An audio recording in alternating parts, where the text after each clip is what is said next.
you go, that was the Torque Orange graphics kit from MotoProWorks for the 2020 890R from KTM. If you are unfamiliar with MotoProWorks, they are a licensed partner with KTM and Husqvarna, so they design and print full graphics kits for those two manufacturers. So if you are interested, links to their website will be in the description below, so check that out to see what graphics kits they provide for your particular bike. And for those of you who are wondering, unfortunately the 890R isn't my bike, although it would be nice to have a second KTM in the garage. It's not actually my bike, it's a friend of mine's bike, but I've just installed the graphics kit for him on that particular machine. If you haven't seen the install video that I did on my 1290 Super Duke GT, then check out the card in the top corner to see what I've installed on my particular machine. And for those of you who have watched till the end, MotoProWorks have provided me with a discount code, so I will put that on the screen now and down in the description below, so that will give you a 15% discount on your next order.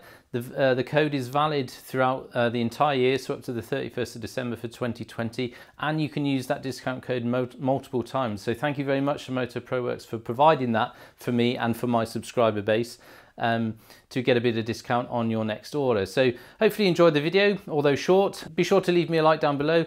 Leave me any comments, questions or queries in the comment section below, and I will see you in the next one.